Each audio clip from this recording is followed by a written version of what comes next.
Et bonjour à tous, aujourd'hui nous allons jouer contre Lee qui est classé 2000 points Elo, donc il va falloir jouer assez bien, sinon on va se faire défoncer et démolir.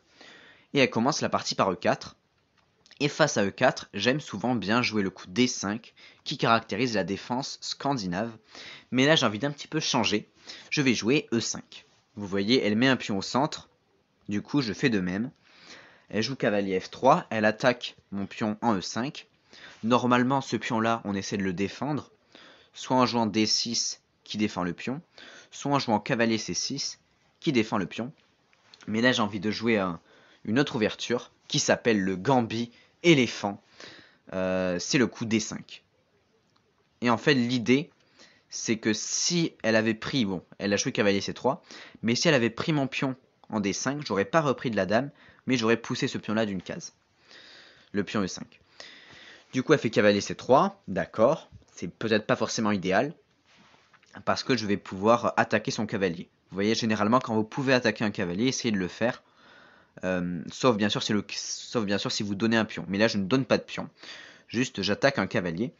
Et là, elle fait cavalier prend E5. Bon, c'est un pion gratuit, mais en compensation, je gagne tout simplement, je gagne une pièce. Donc elle fait fou C4. Je crois qu'ici, je pourrais prendre là, comme ça ferait échec. Mais j'ai toujours un petit peu peur de me prendre des choses sur F7, comme une fourchette. On peut aussi calculer C prend B3, enfin C prend B2, fou prend F7 du coup, roi E7. Ah oui, mais si je fais ça, je vais avoir du mal à attaquer le cavalier, c'est vrai ça. Bon, du coup, il faut que je défende le pion. Fou E6 peut être une idée, mais j'ai peur après parce que va y avoir dame H5. Du coup, il faut que je fasse attention de ne pas me prendre une fourchette. Et si je bouge ma dame, il va quand même prendre mon pion et ma tour sera condamnée. Je peux aussi mettre mon cavalier au bord, mais après la prise, elle va menacer des fourchettes. Bon, tant pis, je vais quand même jouer fou E6. Elle prend un E6, on reprend un E6. Et elle joue dame G4. C'était pas trop un coup que j'attendais, hein. Je vous l'avoue, c'est un coup qui me surprend un petit peu. Chaque coup me vient comme une surprise. Je m'attendais plutôt à dame H5 échec, avec idée que sur G6, cavalier prend G6, mais bon. Et sur H prend G6, dame prend H8. Mais bon, tant pis. Elle attaque quand même mon pion E6. Je peux toujours prendre ici sur échec.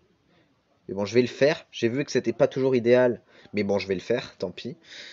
Et maintenant, je vais jouer dame F6, qui vient attaquer le cavalier et qui défend tout. Parce que là, je serais vraiment très intéressé de pouvoir échanger les dames, parce que j'ai 2 pions de plus.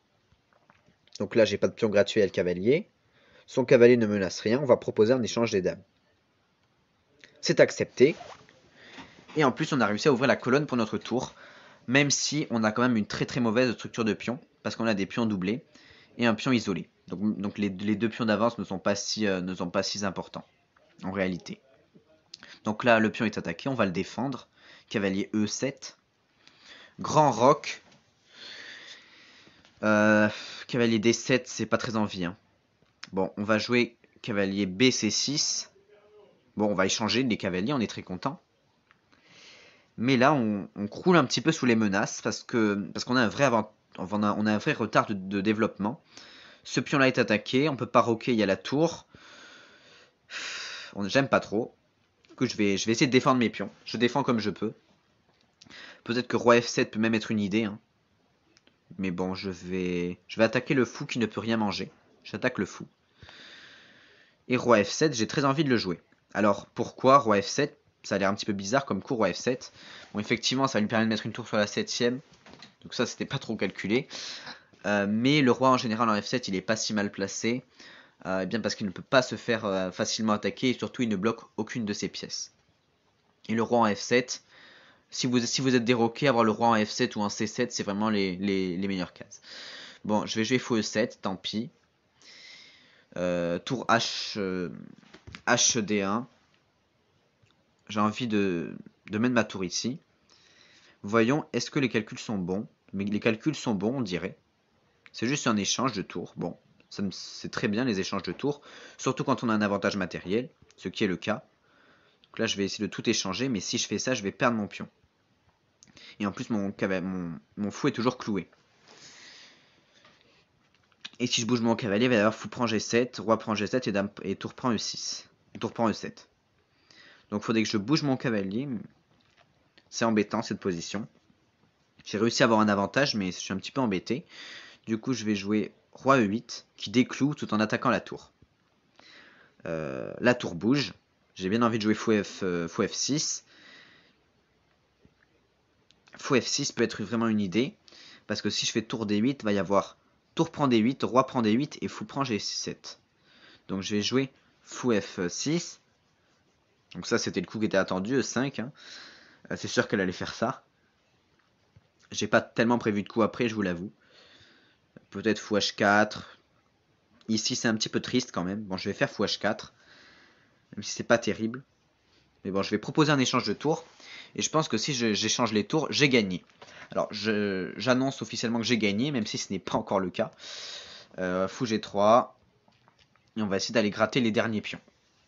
Même si on a une moins bonne structure de pions, encore une fois. Donc, faut que je sauve mon fou. Ça serait bête de le perdre. Ah, ça serait très bête de le perdre. Je vais être obligé de passer là. Et mon cavalier, il faudrait qu'il fasse des choses quand même, parce que là, il fait pas tellement grand chose. Bon, mon fou non plus, mais lui, il peut rien faire en fait. C'est comme ça. Du coup, enfin, il est quand même pas mal mon cavalier, mais je préférais qu'il soit ici par exemple. Sur cette case, il serait dominant sur l'échiquier. Donc, qu'est-ce que je peux l'y mettre? Ça va être long pour le mettre. Donc, tant pis, j'ai plutôt poussé les pions. Je vais jouer ça. Ok, elle vient attaquer mes pions. On va les défendre. Je défends mon pion. Et maintenant, on va aller attaquer les pions avec le cavalier. Donc, mon cavalier est beaucoup mieux placé ici. Et là, fou E3. Je gagne un pion. Cavalier prend C2 tranquillement. Et mon fou ne peut pas trop être enfermé. C'est ça qui est pas mal, je pense. Mais mon cavalier est un petit peu coincé par contre. Même s'il est assez puissant, j'ai pas du tout envie de le mettre en A1. Mais il faudrait que je le fasse bouger en réalité, vraiment, ce cavalier. Mais bon, je vais aller pousser les pions. Je vais pas trop m'embêter. J'aurais peut-être dû jouer B6. Maintenant, si je pousse ce pion, je le perds. Du coup, bon, je vais pousser A5. Bon, mon cavalier... Mon fou, il peut être enfermé maintenant. Ah, ça, c'est terrible. Je pense que ça, c'est bien joué. Mon fou, il va risque d'être coincé. Et il va essayer d'aller me le cueillir avec le roi. Ça, c'est embêtant. Mais bon, on peut pas y faire grand-chose. Du coup, on va pousser. On échange. Et on va essayer d'aller bouffer le pion-pion. Je vais bouffer le pion-pion. Et même si mon fou est enfermé, je pense que ça va le faire.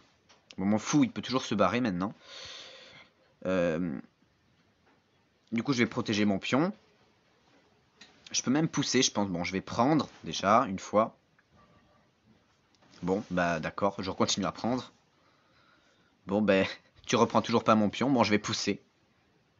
Bon, tu prends mon pion, je vais pousser. Et là, je vais pousser. Et là, c'est le moment où on est sûr de ma victoire. Eh bien, parce que j'ai beaucoup trop de pièces. Et maintenant, on peut quasiment gagner en pré-move. Hein. C'est-à-dire que c'est totalement fait. On peut pré-move les coups. Et on va tranquillement gagner. Bon, j'ai mis un petit peu de temps, mais c'était pour bien expliquer mes coups. On va gagner, on va mettre la dame ici. Faut toujours faire attention aux pattes. Eh bien parce que c'est assez dangereux. Surtout quand on a autant de pièces sur l'échiquier. On va mettre la dame en D7. La dame en E7. Roi ici. Et dame là, mat. Donc, est-ce que je me suis foiré à des moments? Je pense que j'ai toujours été devant. À partir du moment où elle a donné son cavalier, j'ai plus jamais été en danger. Elle a fait une erreur, malheureusement. Sinon elle aurait pu gagner. Parce qu'elle a pas si mal joué la finale. Bon, j'ai juste toujours été devant. Toujours devant. Jamais en danger. Toujours complètement gagnant. Et après, j'ai gagné. J'ai fait une nouvelle dame.